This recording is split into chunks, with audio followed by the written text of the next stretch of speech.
नमस्कार, Darbhanga news express में आपका स्वागत है। मैं हूं विनीता। प्रस्तुत है आज की ताजा खबरें। जहां एक ओर भारत सरकार बुलेट ट्रेन का सपना आम लोगों को दिखा रही है, वहीं दूसरी ओर आम लोग लेट लतीफी ट्रेन से परेशान है।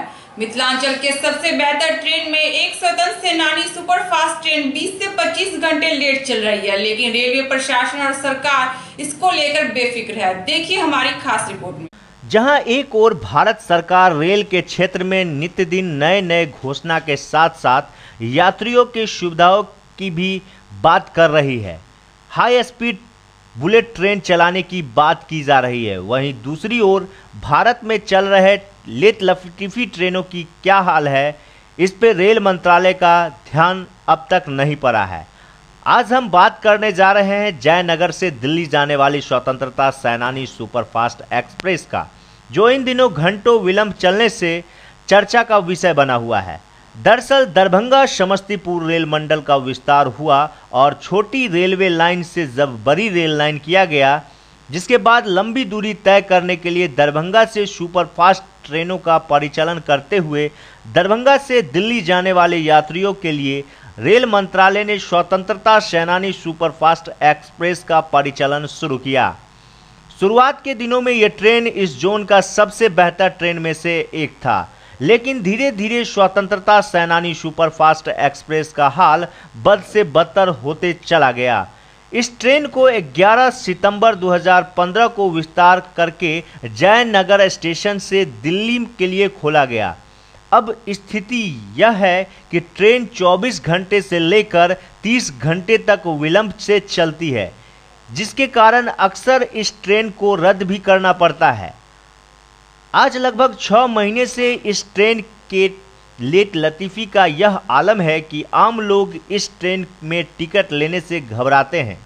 अब यदि मजबूरन ले भी लिया तो ट्रेन जाएगी या नहीं, यह संशय का विषय बना होता है। यदि हम इस ट्रेन के इस सप्ताह भर में परिचालन पर नज़र डालें तो 26 अप्रैल से 3 मई तक की स्थिति बहुत ही खराब है।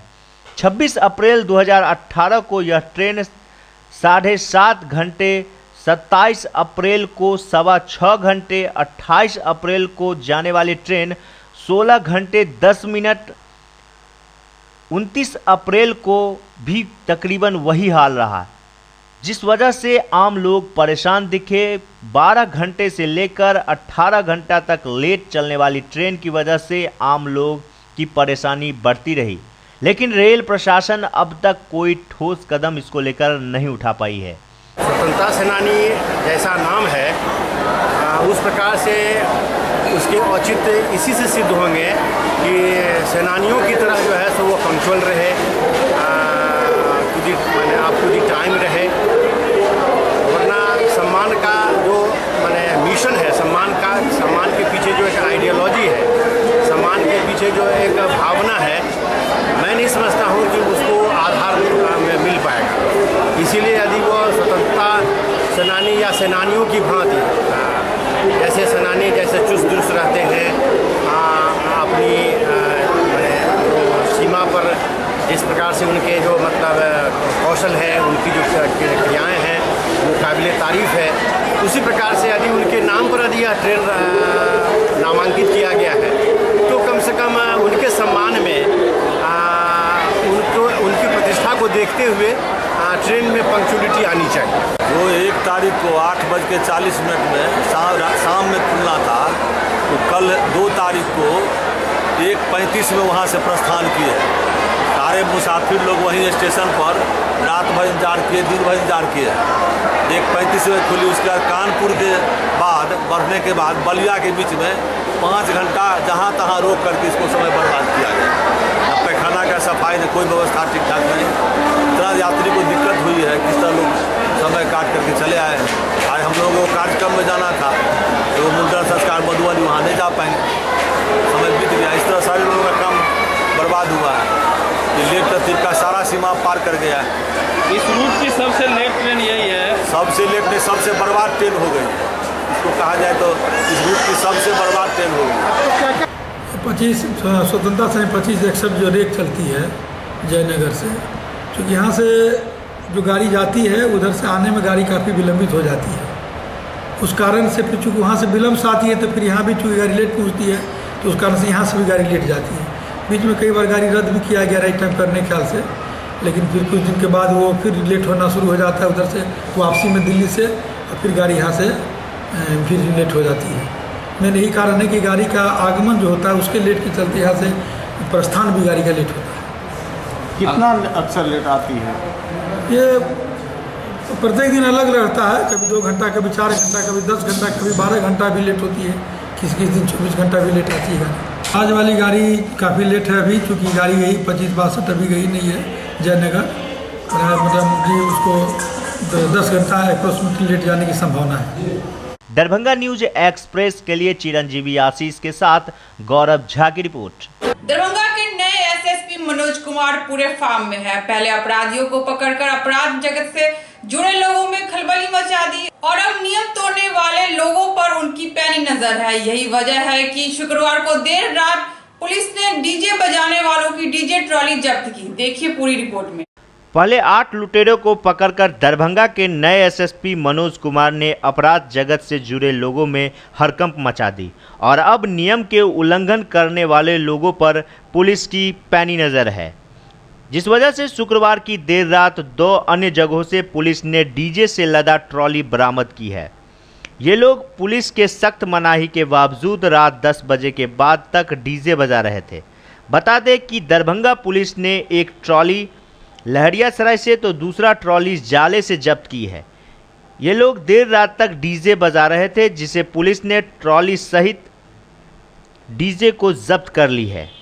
वहीं इस मामले को लेकर एसएसपी मनोज कुमार ने दरभंगा न्यूज एक्सप्रेस को बताया कि देर रात तक डीजे बजाने वालों पर आगे भी आवश्यक कार्रवाई की जाएगी। वहीं उन्होंने आपत्तिजनक संगीत बजाने वालों पर भी कड़ी कार्रवाई की बात कही। जो पकड़ने की कार्रवाई की गई है उसके 2 दिन पूर्व चेतावनी दी गई थी कि डीजे का अनियंत्रित उपयोग हो रहा है जिससे आम जनता को काफ़ी कष्ट होता है। डीजे के नियंत्रण के लिए लाउड स्पीकर एक्ट बना हुआ है जिसका अनुपालन आवश्यक है और उसी का अनुपालन हम लोग करवा रहे हैं कि रात्रि के 10 बजे के बाद कोई नहीं बजा सकता है, सुबह 6 बजे तक, और उसकी जो तीव्रता है ध्वनि की उसको भी अन्य समय में दिन में भी उसको नियंत्रित रखने की आवश्यकता है। इसके उल्लंघन को लेकर के कार्रवाई की गई। स्पष्ट है कि कोई भी आपत्तिजनक अगर गाना बजाते हैं और उससे किसी की भावना भड़कती है तो उस पर सख्त कानूनी कार्रवाई किए जाने का आदेश है। दरभंगा न्यूज एक्सप्रेस के लिए तुलसी झा की रिपोर्ट। शुक्रवार की देर रात कमतौल थाना की पुलिस ने ब्रह्मपुर पथ के पास से खड़ी एक स्कॉर्पियो से 6 नशेड़ियों को गिरफ्तार कर लिया। मौके पर एक शराब की बोतल भी बरामद। बताया जा रहा है कि ये सभी गांव में ही एक मुंडन संस्कार में भाग लेने ब्रह्मपुर थाना क्षेत्र के पतौर से पहुंचे थे।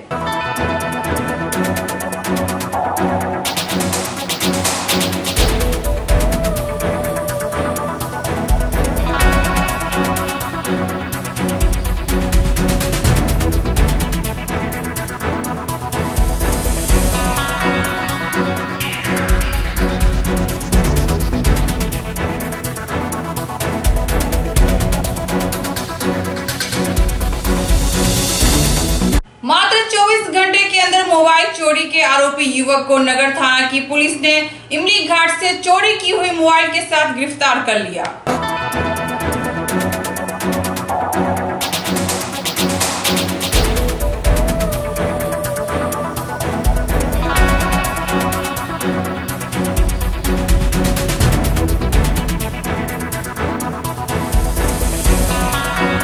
चोरी केस में हम पकड़ाए हुए हैं सर। मोबाइल मेरे हाथ से बरामद नहीं हुआ। वो लड़का विष्णु सनी का बेटा है विष्णु, उसके हाथ से। कब पकड़ा गया? पकड़ाए आपको हम 8 साढ़े 8 बजे भोर में। कौन थाना लाया पकड़ के? टाउन थाना। क्या चीज़ चोरी में पकड़ाया तुमने हाथ में? सिर्फ मेरे हाथ से कुछ नहीं बरामद हुआ, मोबाइल उसके हाथ से बरामद हुआ। कहा अक्षय कुमार चोरी किया, इसी केस में हमको मारा गया शक के आधार पर। क्या नाम है तुम्हारा? अक्षय कुमार। पिताजी का क्या नाम है? पिताजी का श्री राधा शर्मा। घर कहाँ है? रत्नोपट्टी शुभंकरपुर बड़ी टोला। शनिवार को सभी छात्र संगठन ने यूपी के मुख्यमंत्री व यूपी पुलिस प्रशासन के विरोध में नाका नंबर 5 से दरभंगा टावर तक विरोध मार्च निकाला। दरअसल ये लोग यूपी में छात्रों पर हुए बर्बरतापूर्ण लाठीचार्ज से नाराज हैं।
मुस्लिम यूनिवर्सिटी में जिस तरह से पुलिस ने छात्र अध्यक्ष पे और छात्रों पर जिस तरह से बर्बरतापूर्वक लाठीचार्ज किया है, उसके अगेंस्ट में आज मिथिला के दरभंगा में सभी छात्र संगठनों और सभी छात्रों द्वारा हम लोग विरोध प्रदर्शन निकाल रहे हैं। ये विरोध प्रदर्शन हम लोग का नाका नंबर 5 से दरभंगा टावर की ओर जाएगा।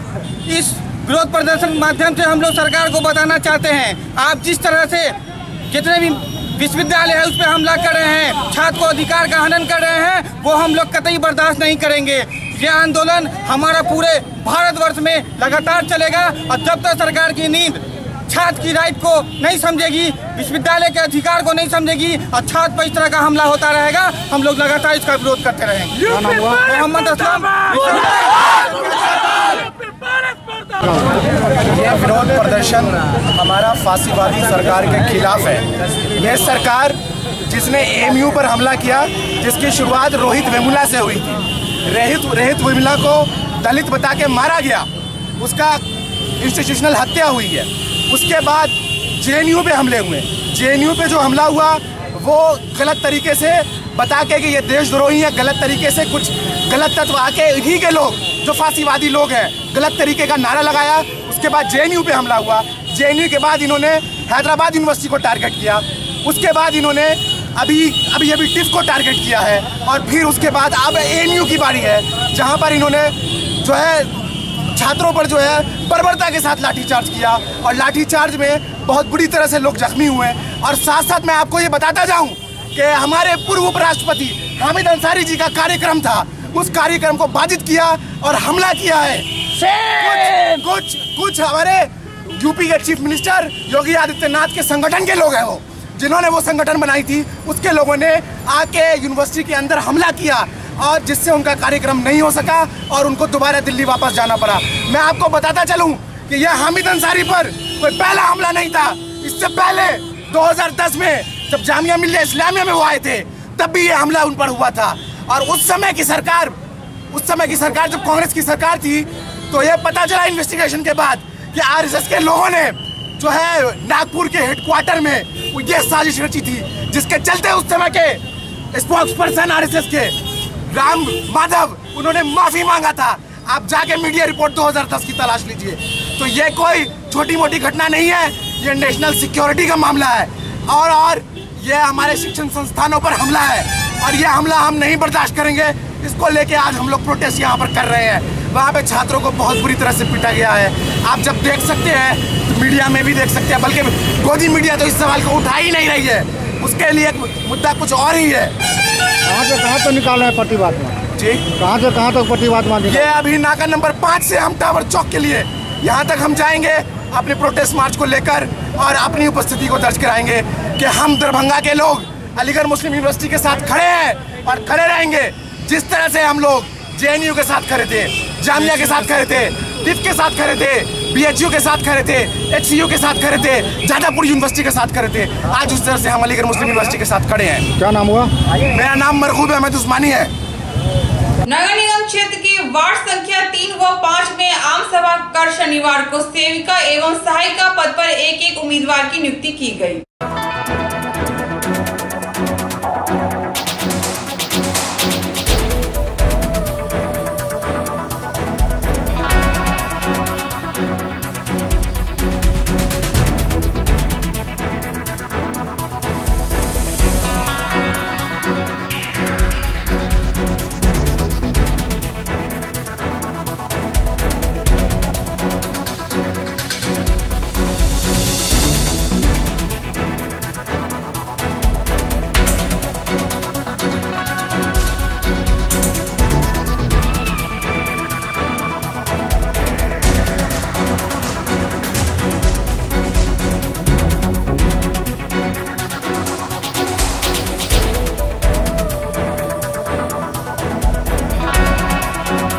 संख्या 5 पंचायत कंसी में सेविका सहायिका चयन हेतु 4 आवेदन प्राप्त हुए हैं, जो कि एक है पूनम देवी रामनंदन शाह, ठीक है, एक है आरती कुमारी सुधीर कुमार शाह, एक है आरती कुमारी राम शोभित शाह और सहायिका पद के लिए है रंगीता देवी राम भरोस शाह।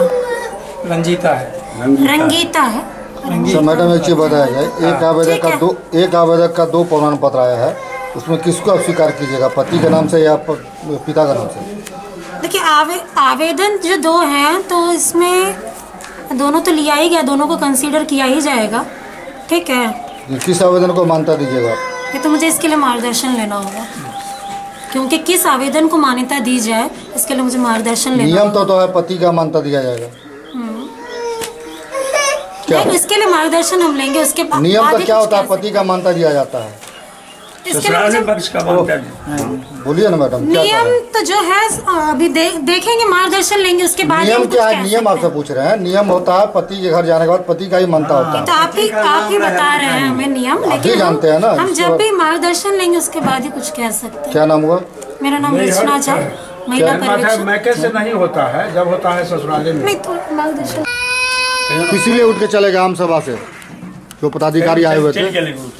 उठ कर चल गए, नहीं भेल काम, उसको जबरदस्ती पति लेकर के चला गया। की नाम बेला के? राजू देवी। क्या आप है? वार्ड सदर। कहाँ के? 5 नंबर।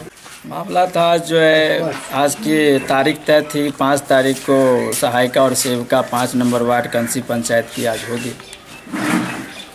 घोषणा के मुताबिक यहाँ पर जितने 50-60 की संख्या में हमारे वार्ड से उपस्थिति हुए, सिग्नेचर हुआ, सर्टिफिकेट जांच हुई। जांच के दरमियान उन्होंने कहा कि हम घोषणा अभी नहीं करेंगे, आपका नंबर ज़्यादा है। आरती कुमारी सुधीर कुमार शाह, और ये कह करके कि हम मार्गदर्शिका लेंगे ऑफिस से, तब आपका हम चयन करेंगे। चयन लेटर तो हैंड टू हैंड यहाँ देने का बात होती है। चयन लेटर यहाँ देने की हैंड टू हैंड बात थी। मैंने उनको कहा, उन्होंने कहा कि हम बिना मार्गदर्शिका के हम नहीं करेंगे। उनके पति ने ज़बरदस्ती उनको लेकर के चल दिए। क्या उनका पति भी स्टाफ थे? वो हम नहीं जानते हैं कि उनके पति क्या है। क्या नाम हुआ आपका? सुनील कुमार शाह। फिर यहाँ से मिला? जी नहीं। क्यों नहीं मिला? मेरा परसेंटेज 56 पॉइंट कुछ था, जो कि मतलब कि कुछ प्रॉब्लम था, मगर ऐसा कोई बात नहीं था। पिता की जगह पति का नाम था, मगर उन्होंने ऐसा ठीक से देखा नहीं या क्या किया, वो उनकी गलती है, जिसकी वजह से ना घोषणा नहीं की गई। और उनके पति उनको ज़बरदस्ती यहाँ से लेकर चले गए। कौन पद के लिए आप भरी थी? सेविका पद के लिए। क्या नाम हुआ आपका? आरती कुमारी। पति का क्या नाम है? श्री सुधीर शाह। दलित स्वराज महिला संगठन की ओर से शनिवार को रत्तेपट्टी में स्थित मुरली मनोहर मंदिर प्रांगण में फैशन व ब्यूटिशियन डिजाइनिंग इंस्टीट्यूट की स्थापना की गई। यह संगठन महिलाओं को सिलाई, मेहंदी, गुलदस्ता, डांस, ब्यूटिशियन सहित कई तरह के प्रशिक्षण निःशुल्क देगी।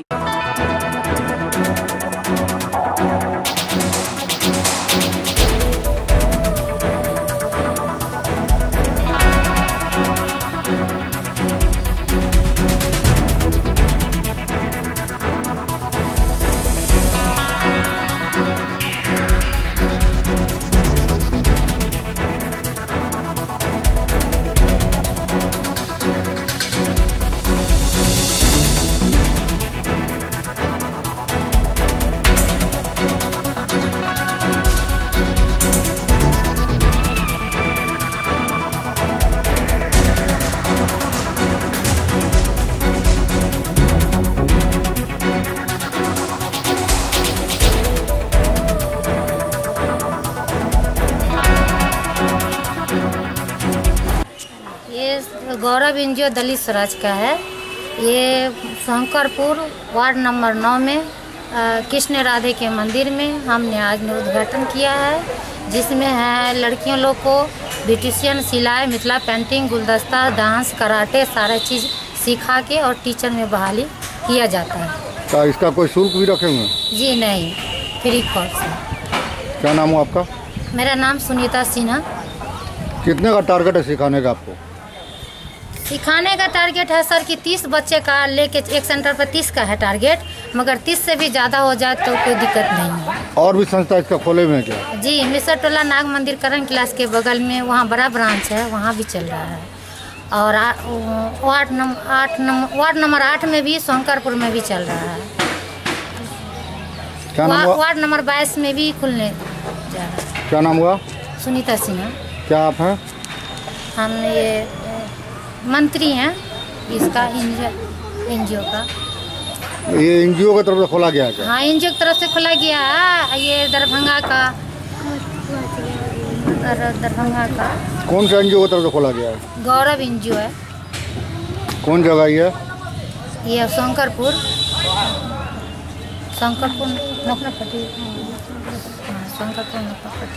आज की खबरें यही संपन्न हुई। दीजिए विनीता को पूरी टीम के साथ इजाजत। धन्यवाद।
एक बार सेवा का मौका अवश्य दें। होटल विजय, जीएनगंज, नियर पंजाब नेशनल बैंक, लहरिया सराय, दरभंगा। कॉन्फ्रेंस, विवाह एवं अन्य अवसरों के लिए हमारे यहाँ AC, non AC, marriage hall, conference hall, विवाह मंडप एवं स्पेशल डेकोरेशन की व्यवस्था उपलब्ध है। एसी एवं नॉन एसी कमरों के साथ पाए सुकून। व्यवस्थित पार्किंग के साथ साफ सफाई का उत्तम प्रबंध। 9065252326 9430061924।